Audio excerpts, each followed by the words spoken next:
In this session, we are talking about the levels of change, especially the levels of change of as leadership. In the morning, there were lots of presentation, panel discussion, but this is the round table. So in this round table, we are giving more opportunities for you to share your ideas with your colleagues who present in this breakout session with you and talk about how we can use leadership as a lever of change. As you know, the round table means like everyone on the round table would have equal opportunity to share.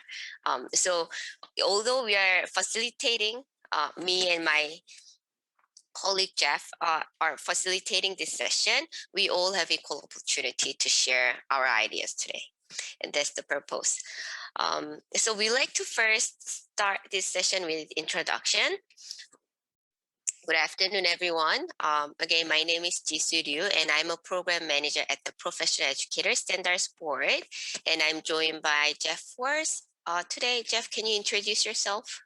Yeah, hey everybody, welcome to the roundtable session. My name is Jeff Walls. I am a professor at Washington State University in educational leadership.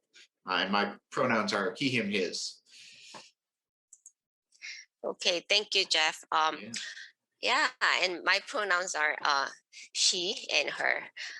So we also want to check who are in the room because, again, this is a roundtable session and we like to know you more.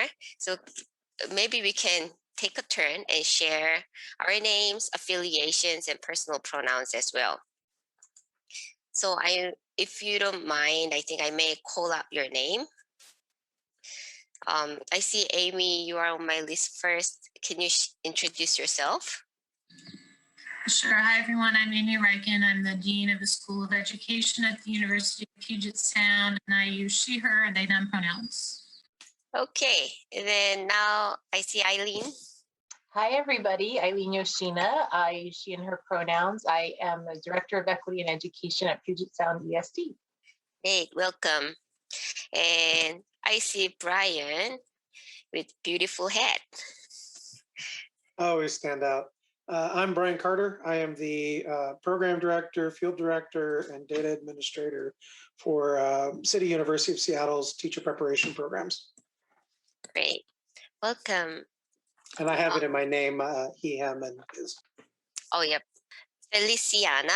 Did I pronounce your name right? Okay, cool. Yes, thank you. Hi, everyone. I'm Feliciana Peralta. I go by Felice, she and her pronouns. I'm the Executive Director for Equity and Education at Puget Sound ESD. I get to work with Eileen every day. Great. All right. And I see Marissa. Marissa is also our board member as well. Marissa, can you introduce yourself? My name is Marissa Widmel, and I teach at TAM. I teach ELL, and I'm also PSB board member. And I was leading our PGP for, this is, I don't know, three PGP cohorts already. And I truly enjoy working with our educators leading this work. And I think this PGP could really be a lever of change or for change. Yes. Right. Thank you, Marissa. And I see Wasamu. Please correct me if I pronounce your name wrong, but I see Wasamu on the list. All right. Yeah, we can come back to Wasamu later. Okay, so Cameron, you're up next. Me? Yes, my name is Cameron. I'm an employee at the Professional Educator Standards Boards with Jisoo. And so I'll be helping moderate. I'll keep my eye on the chat and try to keep it flowing well. Thank you, Cameron. And I also see Stella. Thank you. My name is Stella Ugalia. I work at OSPI as a support staff. I'm always interested in learning what adults are doing for the kids. So thank you for having me listening. Oh, thank you for joining. All right, so I will start sharing my screen again. And Wasamu, if you have by any chance come back to the session, please feel free to I see in the chat that you are having a technical difficulties. Totally understandable, but thank you for joining this session. And Wasamu is joining from Lomi Tribal School, and her pronouns is she and her. Please forgive me if I mispronounce the name. So I think we have shared this invitation to engage this morning. But I like to just wanted to go over it again as a reminder, since it is afternoon and after lunch, it becomes kind of relaxed. So I just want to remind you that we like you to engage in this conversation, to honor the work of the past and the present, to respect the expertise of those in attendance and absent, and also to name challenges for the purpose of pursuing equity, to strengthen convergent interests and support divergent interests. And lastly, to seek and share understanding. Here is our why.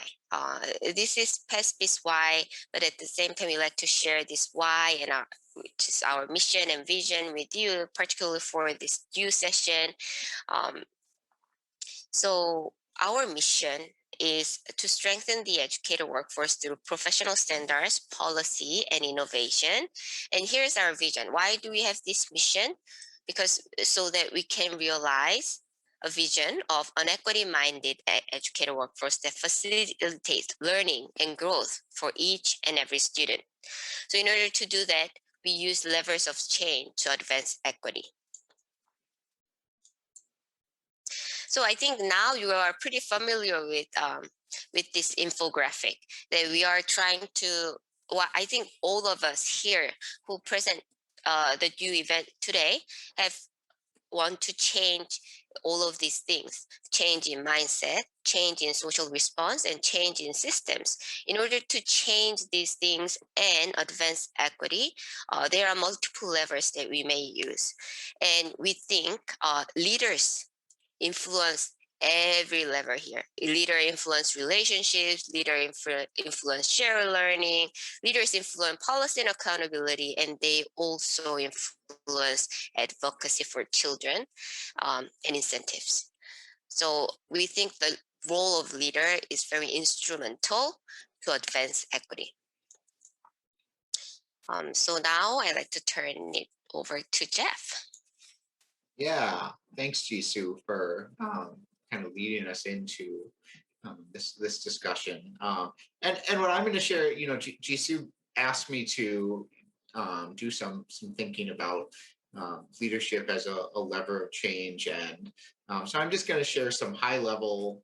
These are things that I think we kind of all enter this conversation knowing about, and then zoom down a teeny bit before we launch into discussion. So this is mostly just a food for thought bit of narrative. And I'll confess that it's interesting and great that there's folks here who are coming from a higher ed perspective, that's sort of their leadership avenue, and that's, I guess, my perspective as well now. And then people who are also leveraging leadership for change at the ESD level. I was mostly thinking when I made this of schools and districts, since that's where I end up doing most of my work. But I think that it all still applies reasonably well. So when we typically think about leadership as a lever for change in education, the research base in educational leadership focuses kind of on, broadly speaking, these are 5 areas that are really well established. Leaders set the vision of schools and districts, and that's a way that they can influence. If they can pull people into their vision and get people to kind of go along for the ride and become engaged in realizing that vision, that's huge. Leaders, set the tone for collaboration. At the school level, we think of PLCs, or at the district level, we think of principal PLCs, but also more informal learning communities, and hopefully that happens in higher educational settings as well. Leaders at the school level are really responsible for intentionally planning sort of the formal school improvement process, and making sure that they build support for that in a political sense in the school, get people on board. Leaders are at the school and district level are certainly community leaders. They do important work with community stakeholders. And then one of the new areas of inquiry or interest in leadership as a lever for change is on broadening the perspective of what it means to be an educational leader, or who can and act as an educational leader.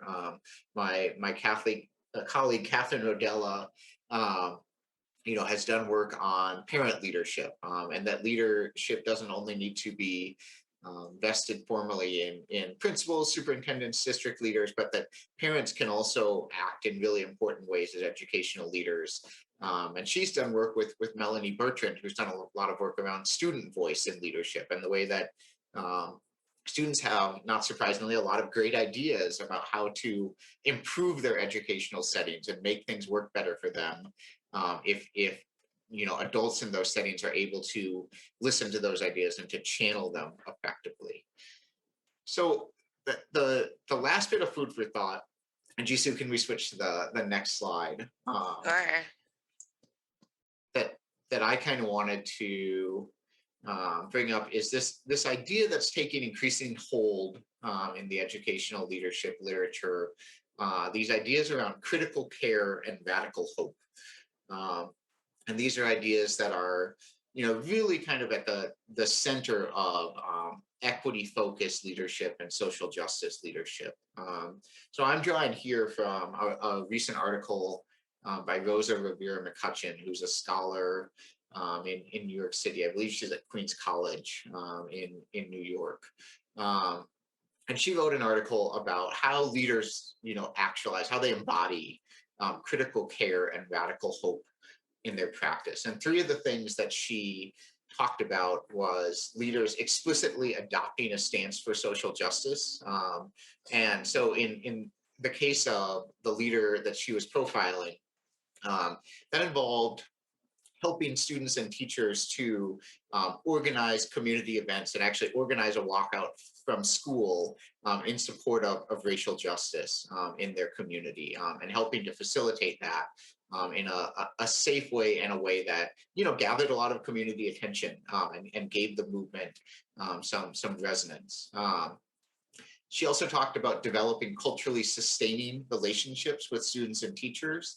And so here she's distinguishing between the idea of being culturally relevant, so using the culture of students or of adults for that matter as a way to engage them or to bring them along in something, with the idea of investing in that student's culture. So making culture sort of the forefront of what you're doing in school. And building practices from what students and teachers bring to school with them from the ground up. And then the last thing that she talks about is an abiding belief in students and teachers' capacity for growth and excellence. And so when she talks about this, she's basically talking about this kind of ongoing search for, like, what are the practices that we can bring into school, looking far and wide to help students' growth and excellence, but also sort of expanding the boundaries of what it means for students to be educationally successful, to be sort of continually pushing school staff members to broaden their horizons of what activities count as education, and how we can sort of leverage those activities in school. So that's kind of the one of the things that occurred to me, and some work that actually Jisoo and I have done in examining caring leadership as a way to strengthen equity-focused leadership in schools and districts.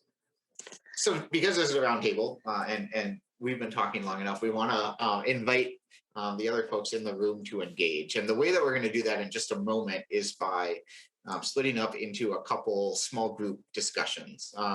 But prior to that, I want to, and I'm not going to read every line on here, but sort of just a reminder that we're here to engage in dialogue. It can be spirited dialogue, but the idea of the dialogue, of course, is not to win or be combative, but rather to see if we can advance our understanding and synthesize our viewpoints engage in some self-examination along the way.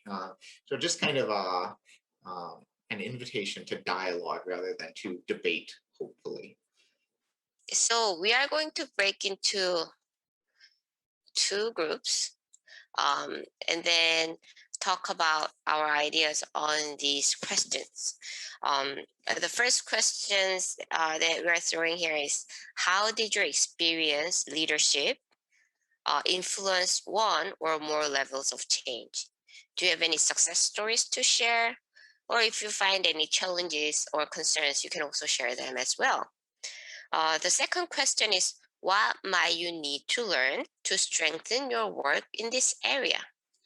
So you can talk about the knowledge, skills, and resources that might help you to be more effective in this work. And also, who could you learn from and whose learning could you support?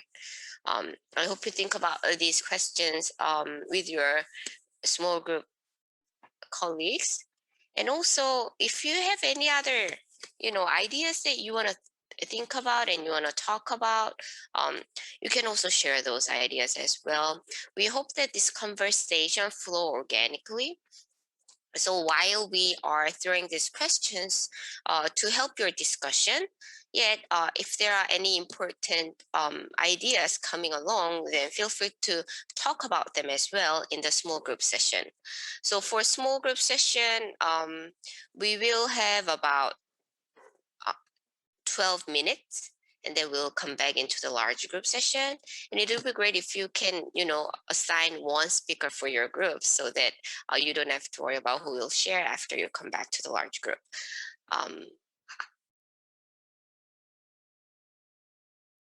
We're back. We just want to hear, I guess what we're really hoping for in this large group debrief with the 12 minutes that we have left is to just briefly hear from each group about the key elements or key ideas that emerge from their discussion, and then hopefully to move that discussion forward as well. And we had great, I'm going to shut up, but I hope that the folks from Puget Sound ESD will share their thoughts. And I hope to hear from the other group as well. But I will stop talking and just want to hear what folks had to say. Is there a part that you thought I should? Well, yeah. So, and I don't want to, but I guess what stuck with me was just that metaphor that you shared, and the way that you sort of thought about how leaders, especially black and brown leaders, are asked to drink poison, as it were, and absorb some of that. And I was just hoping you could expand on that a little bit more. Yeah, just as a leader in this work, specifically in equity work, social justice work, for the levers of change, it's always understanding the river, how, where the poison's coming in the river, where our affects our Black and brown kids, and being able to really understand when you go up the river that there's a lot of poison in that water, and it comes from multiple ways.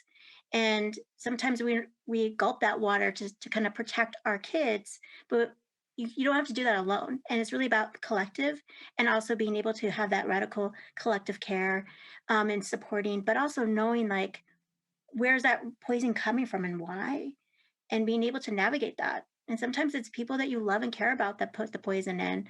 But it's also being able to really understand all of that and being able to kind of navigate. The poison can represent like so much from, white supremacy, systemic racism, a lot of different things that contaminates the river. But the most important part is how Black and brown leaders do seep that, they gulp into the poison, and a lot of times it's for the benefit of something, and yet it doesn't benefit because it poisons you. So being able to have more people there and more, a collective is extremely important. Jisoo, what did your group talk about? We had really great discussion, and they shared really great ideas. But we only had time to go over the first part of the questions. But is there anyone who wants to volunteer to share? Brian, Marissa, Amy. But each one of us shared Great idea. Different but great idea. Or I can. Thank you, Amy. Thank you for volunteering. Sure. I wasn't. There's so many ideas, so I'll just summarize them. Then please jump in others. So I think we talked a lot. One of the topics we talked about is what do we mean by leadership and all the different levels of it. So you're a leader as a teacher in your classroom. You might be a teacher leader working in collaboration with others. You might have a leadership role as a director or dean or something like that. You might, like Marissa, be serving as a leader on the professional education standards board. And so we just talked about the importance of like thinking about the different kinds of leadership as one thing. In my own reflection, I just was thinking about different ways I have acted when I was a teacher leader versus when I had an assigned role as like a dean. So just thinking about things like that. Brian brought up also who's doing the leadership. So I think it's related to what Felice was talking about. And so how the work for equity often falls on a small group of people, often educators of color or minoritized educators. And then what does that mean in districts in Washington that are predominantly white, where the students are predominantly white and the leaders are predominantly white and the staff is predominantly white? So I'll stop there. Those were some of the things that questions I heard, and Beams, feel free to add. Well, I think it's a great segue to what I would like to say, Amy. So I'm a doctoral student right now, and my research is about BIPOC women in K-12 leadership. And there's a big disparity in K-12 leadership with, how many of our BIPOC women are in administrator's role, in a leadership position, and why? That's part of diversity. We know that our educators of color are bringing all these cultural assets, these linguistic assets, and a lot more to our education system. And we know that in 2040, the majority of our population are women of color. And so what are our women of color seeing? What our students of color are seeing as leadership? So that's like a big question that I do have for our, system-wide. What can we do to empower our students of color who are female? And how do we bring in their assets so that we see diversity? Because diversity is not just race, it is also gender. It is also beliefs. It's all there, it's intersectional.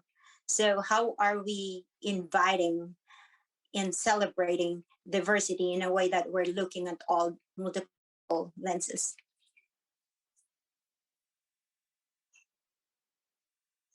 And I know that Brian was asking about, the evolution of leadership.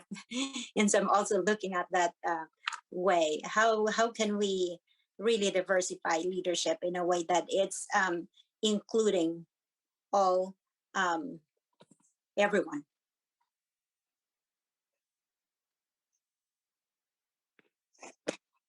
And if anyone would like to say something about that or respond to your On ideas that about point, Marissa, something I hear from the folks in ECLC all the time is just being in that community and having that network of support is something that often propels people into the next level. Like, it's really amazing just having somebody say to you, I think you're a leader. And a lot of them haven't heard that. That's what they'll say.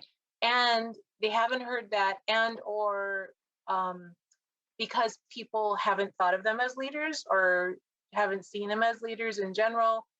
And they're just not getting notified or getting connected to opportunities to lead. So a lot of our folks in the ECLC, one of the things we noticed was, having had that collective group together, people started contacting me as a point person and saying, can you get this opportunity to a lot of the folks in your group?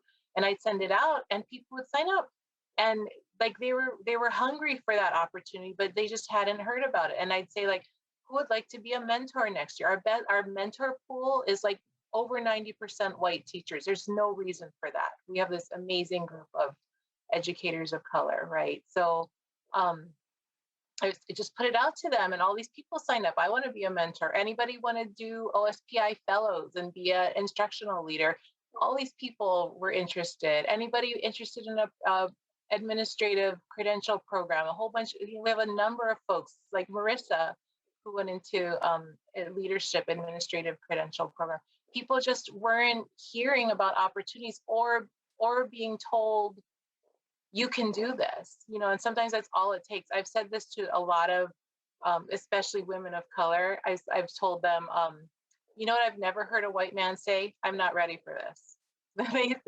Women of color say that to me all the time. It's like, I don't know if I'm ready. I'm not sure I'm qualified. Like, literally never heard a white man say that. So do it. So, I think a lot of it is, just like systems of support have to be in place, because there's just that system, that the weight of the system, the weight of the messages telling you you're not what a leader looks like in the system, are huge. And the higher up you go, up the ladder you go, the more lonely it is, the less of a community you have. That's something else I hear from folks too.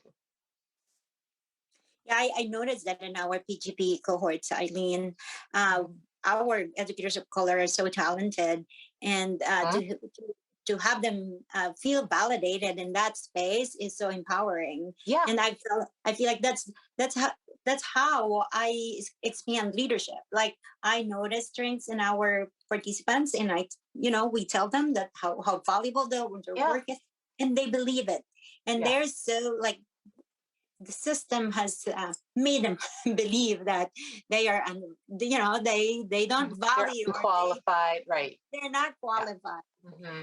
And so we can all be levers of change by really empowering our educators and really looking at the assets that they're bringing. Mm-hmm. Right. Yeah, thank you so much for all of your comments. And I see that like the discussion is heated up, and we have created a space for you to continue to share your ideas. And this was a great conversation. This session is closing at 3. But we also have like conference wrap up between 3:10 to 3:30. So it is also a great session to participate in. And after that, we are going to have a networking hour. As we explained in the beginning, this is loosely structured session that you can all come and network with each other. So hopefully you can also enjoy this time as well.